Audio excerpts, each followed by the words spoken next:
Hey everyone, welcome back to my YouTube channel. तो आज हम पढ़ने वाले हैं व्हाट इज़ एथोलॉजी और ethology as a branch of biology क्या है। ठीक है, तो फर्स्ट हम देखते हैं कि एथोलॉजी एक क्या है। साइंटिफिक स्टडी है किस चीज़ की, एनिमल बिहेवियर की। तो एक एनिमल का बिहेवियर एक पार्टिकुलर नेचुरल इन्वायरमेंट के अंदर कैसा होता है, वो होती है एथोलॉजी।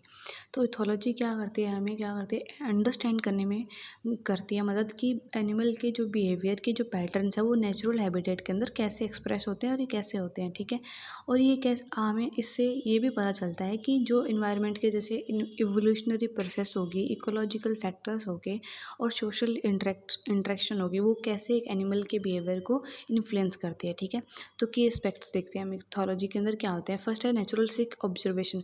इसके अंदर ये बोला गया है कि जो हमारी इथोलॉजी है, एथोलॉजिस्ट है, वो क्या ऑब्जर्व करते हैं कि एनिमल को उसके नेचुरल इन्वायरमेंट के अंदर वो कैसे उसके बिहेवियर के पैटर्न को देख सकते हैं। वो सब नेचुरल ऑब्जर्वेशन के अंदर देखा जाता है इंस्टेड ऑफ लेबॉर्ट्री सेटिंग्स। जैसे लेबॉर्ट्री के अंदर तो हमारा क्या होता है कि प्रॉपर इन्वायरमेंट होता है। ठीक है, तो उसके अंदर जो पैटर्न्स होंगे वो डिफरेंट होंगे एक नेचुरल बिहेवियर के, नेचुरल इन्वायरमेंट के अकॉर्डिंग मतलब अलग होंगे। ठीक है, आगे सेकंड हम देखते हैं इनेट या फिर लर्न बिहेवियर। दो टाइप के बिहेवियर होता है, इनेट या फिर लर्न बिहेवियर। तो इनेट के अंदर ये बोला जाता है कि जो जन्म से जो पैदा होते टाइम जो उसके अंदर बिहेवियर आते हैं वो होते हैं इनेट बिहेवियर। जो लर्न होते हैं मतलब कि जो एक्सपीरियंस जो ये गेन करता है अपने लाइफ के साथ साथ जो ये सीखता है वो होता है लर्न बिहेवियर। तो इनेट बिहेवियर जैसे कि स्पाइडर अपना वो नेट बुनना हो गया, और लर्न बिहेवियर जैसे कि एक एनिमल कैसे प्रॉब्लम सॉल्विंग एबिलिटी कैसी उसकी, वो सब क्या होता है, लर्न बिहेवियर होते हैं। ठीक है, आगे थर्ड हमारे पास आता है इवोल्यूशनरी पर्सपेक्टिव। तो इवोल्यूशनरी पर्सपेक्टिव के अंदर हम क्या देखते हैं कि कैसे एक मतलब कि जो एनिमल के बिहेवियर है वो उसके इवोल्यूशन में कैसे कैसे इसको इन्फ्लुएंस करते हैं। जैसे कि वो कैसे उसके सर्वाइवल को इन्हेंस करेंगे, उसके रिप्रोडक्टिव सक्सेस को कैसे इन्हेंस करेंगे, वो सब अब हम देखेंगे इवोल्यूशनरी पर्सपेक्टिव के अंदर। ठीक है, आफ्टर हम देखते हैं कि सोशल बिहेवियर। तो कैसे एक इथोलॉजिस्ट के अंदर इथोलॉजिस्ट क्या देखता है कि जो एक एनिमल का बिहेवियर है वो मतलब कि दूसरे एनिमल्स के साथ कैसे सोशली इंटरेक्ट करता है। जैसे उसकी मैटिंग रिचुअल्स हो गए, टेरिटोरियल होगी, उसकी ग्रुप डायनेमिक्स हो गए, मतलब कि वो कैसे कैसे अपनी सोशल मतलब इंटरेक्शन करता है बाकी ऑर्गेनिजम्स के विद इन कम्युनिटी और मतलब कि बाहर के स्पीसीज़ के साथ, ये जो भी है। ठीक है, वो कैसे उसके साथ बिहेव करता है, वो सब हम सोशल बिहेवियर के अंदर देखते हैं।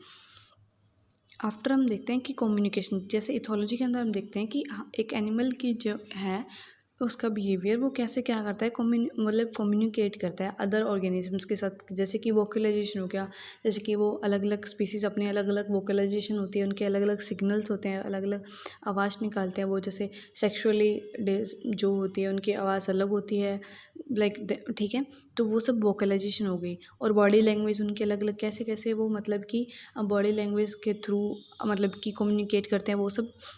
और उसके केमिकल सिग्नल जैसे कि फेरामोन्स वगैरह हो गए, वो सब क्या होंगे, केमिकल सिग्नल। तो ये देखा जाता है कि कम्युनिकेशन कैसे होता है इथोलॉजी के अकॉर्डिंग। ठीक है, आगे हम देखते हैं ethology as a branch of biology. अगर ethology as a branch of biology क्या होता है कि तो ये बहुत सारी मतलब कि जो फील्ड्स हैं उसके साथ इंटरेक्ट करते हैं। जैसे इकोलॉजी, तो हमें पता है कि अंडरस्टैंडिंग हाउ बिहेवियर कि ये हमें बताता है कि एक इथोलॉजी है वो इकोलॉजी के साथ इंटरेक्ट करती है नेचुरल इन्वायरमेंट के, नेचुरल फैक्टर या इन्वायरमेंटल फैक्टर्स के साथ। जैसे एबायोटिक या फिर बायोटिक फैक्टर्स इसके साथ कैसे इंटरेक्ट करते हैं, कैसे वो इन्फ्लुएंस करते हैं, वो सब क्या होगा इकोलॉजी के अकॉर्डिंग। ठीक है, जेनेटिकली तो हम पता है कि कुछ एक जैसे इनेट बिहेवियर हो गया, वो सब क्या होता है जेनेटिकली होते हैं। तो एक जेनेटिकली थ्रू मतलब कि वो कैसे एक मतलब कि हेरिडिटी मतलब जो जेनेटिक्स उसके हैं वो कैसे उसके अंदर एक बिहेवियर को हेरिडेट करते हैं, वो सब क्या होते हैं हमारे पास, वो सब एक्सप्लोर करने में जेनेटिकली भी ये as a branch of ethology भी हेल्प करते हैं। ठीक है,